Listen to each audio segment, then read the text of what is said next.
Team na papalit sa Bay Area Dragons. Tindi ng magiging bakbakan sa Season 2 ng East Asia Super League mga idol. Lakay Renza Bando makakatapat ang Kobe ng Jordan National Team na si Ronde Hollis Jefferson. Justin Brownlee versus Jeremy Linasana sa EASL. Kaso matapos nga mga idol ang balitang binuwag na ang koponan ng Bay Area Dragons, ay marami ang nalungkot dahil hindi na nga ito matutuloy sa second season ng East Asia Super League at umatras na ito sa comeback sana nila sa panibagong season ng PBA. Sayang naman, Bay Area na lang sana ang nagbibigay challenge sa MVP at SMC teams ay nawala pa. Primarily, financial ang naging problema ng Dragons mga idol. Naubusan ng pondo, wala nang ipapasahod sa mga staff at mga player matapos i-terminate kanilang mga contract. Kamakailan lang inanunsyo pa ng Bay Area Dragons kanilang official lineup sa pagbabalik sana sa PBA, pero nakakalungkot nga dahil nabuwag na ito. Well, agad namang may pumalit sa Bay Area Dragons mga idol para nga sa upcoming season 2 ng East Asia Super League. Ito nga po ang Taiwan team na New Taipei Kings. Bago lang ang team na to mga idol sa Taiwan League. Noong 2021 lang nabuo itong kanilang kupunan. Isa sa mga abang-abang na player dito sa Taipei Kings, ang kakapirma lang former NBA champion na si Linsanity Jeremy Lin. Bigatin itong New Taipei Kings mga idol. Playing as a local si Lin tapos pinalilibutan ng 4 na import, including ang former Magnolia import na si Tony Mitchell. Dito din ang galing ang SMB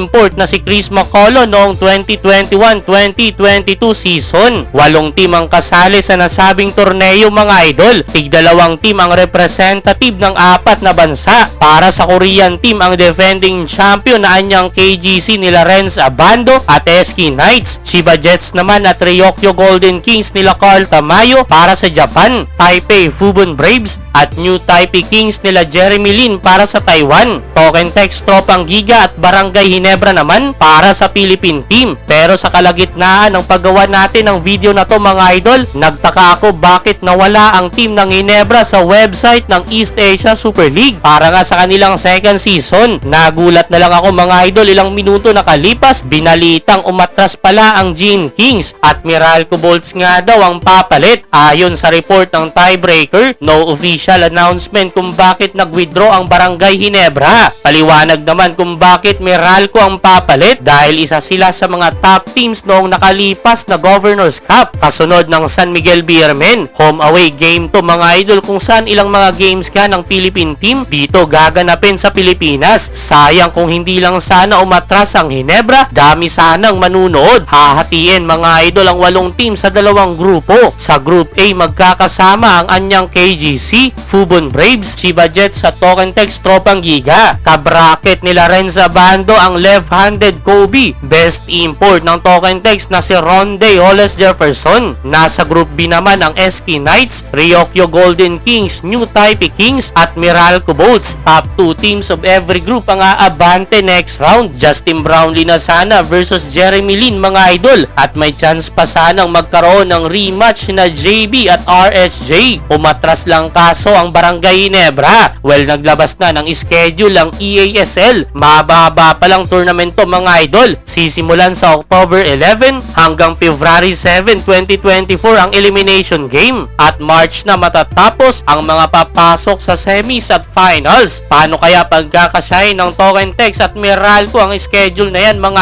idol? Gayong magbubukas na rin ang panibagong season ng PBA.